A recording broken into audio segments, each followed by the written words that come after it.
Hello there, Pony. It's me, Paige Turner, welcoming you back to PAGIE Time, the series where you pick the topics and I talk about them. In the last episode, Mlp-Tuber and I talked all about making internet friends, and you guys had a lot of tips to share, so here are a few of my favorite comments from that episode. In honor of PAGIE Time's 20th episode, I'll be answering all of your questions in the next episode. Any sort of thing that you've been wondering about me. Not too personal, but anything random, weird about filmmaking, about myself, about my interests. In this episode, however, I will be explaining ableism. So, let's get started. First of all, what the heck even is ableism? Okay, well, you've all heard of racism, right?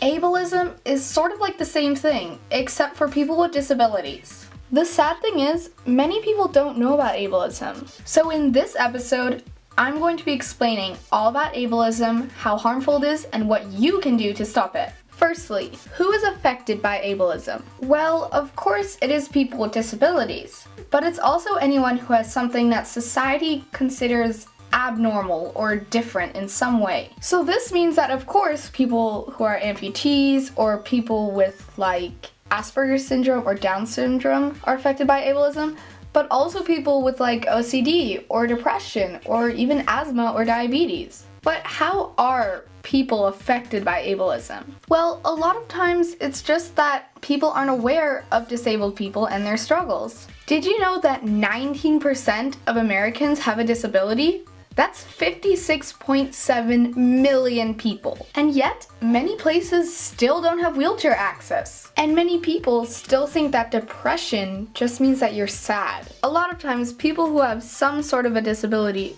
are treated as unequal or seen as not as smart because of what they have. For example, I have a friend who's deaf, but she wears a hearing aid, so most of the time she can hear.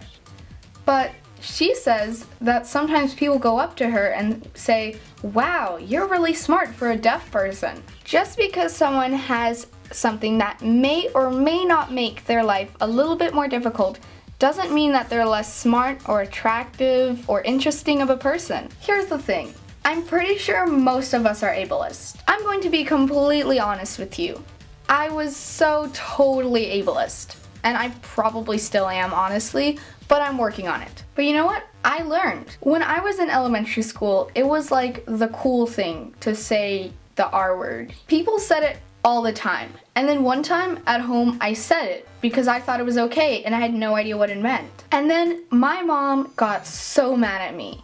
And I never said it again because I learned that it's not a good word and you should never say it. It's been many years and I still hear people at my school saying it. So this right now is just your official reminder that if a word doesn't apply to you, please don't use it. And just because you used to be discriminatory doesn't mean that you can change your views and become more accepting. Okay, here's another thing. A lot of times people think that people with disabilities can't do anything really good because of their disability. Like somehow they can't be successful because they have a disability. Time for another not so glorious moment from my life. When I went to the psychiatrist to get an official diagnosis for my depression and anxiety, the psychiatrist asked my parents if they had ever thought about the fact that I might have Asperger's syndrome. Now, I had no idea that they had considered that before, so the first thought that went through my head, and I am not lying, is, what?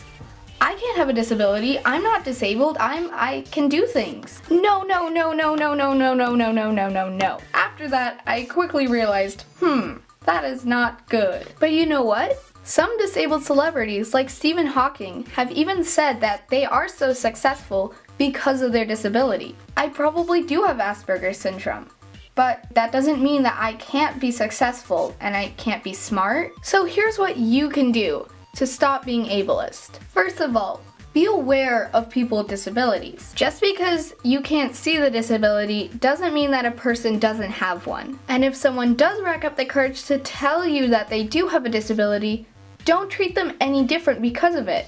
As I said in my video about how to deal with friends who have mental disorders, my friends know that I have anxiety, and so they're prepared to help me in the event that I have an anxiety attack. But unless I have an anxiety attack, they don't go out of their way to make things super safe for me or special or make a big deal about how I have a mental disorder. I'm still a person, just sometimes I need a little bit of help to get through life. Also, don't trivialize mental disorders by saying things like, oh, I'm so neat, I have OCD, or wow, I've been so moody this week, it's like I'm bipolar, or ugh, I don't understand this problem at all, I'm like dyslexic, just please don't. Call people out when you see them being ableist.